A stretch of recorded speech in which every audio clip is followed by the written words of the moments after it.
I'm producer Jacob Dean, and for Thom Hartmann, here on the news, you need to know this.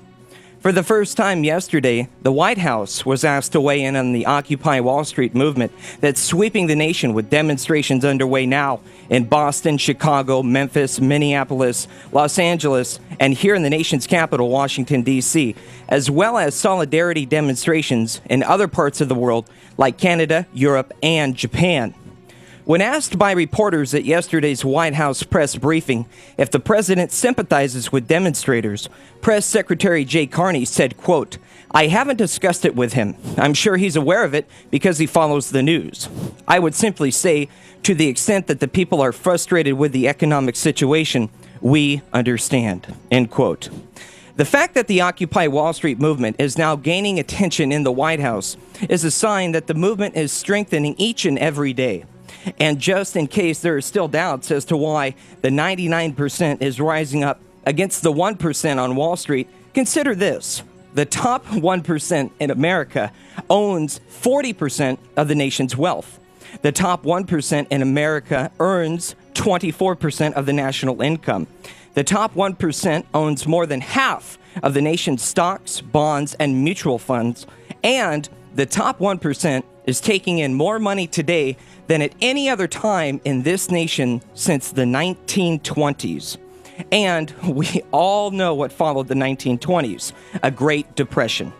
The 99% is fed up, and now the time has come to do something about it.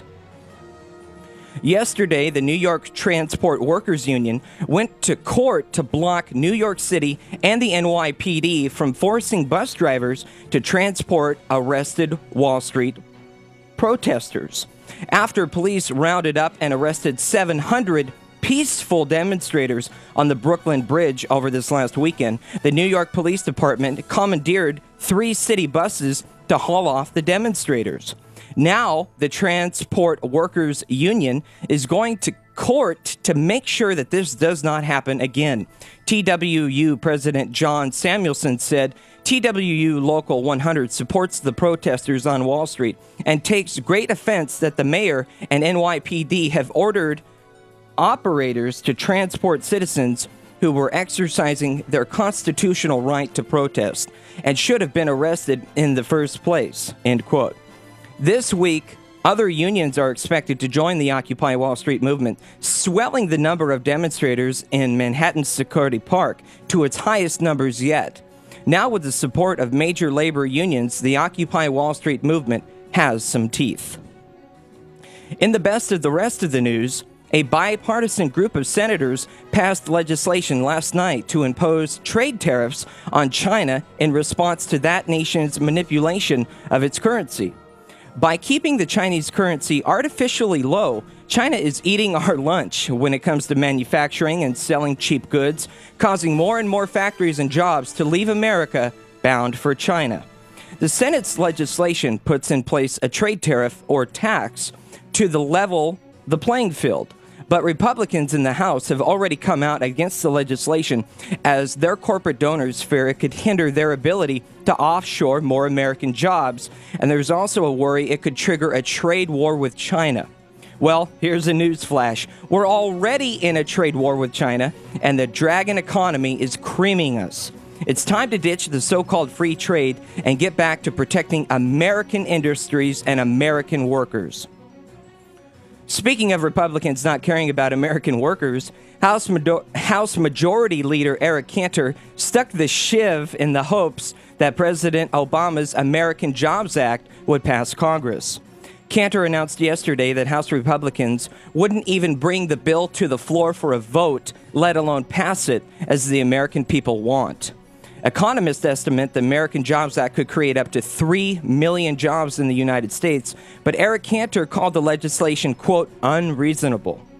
Instead, House Republicans will vote on more tax cuts for corporations on legislation repealing a slew of government regulations to make sure the air we breathe, the food we eat, and the water we drink is safe.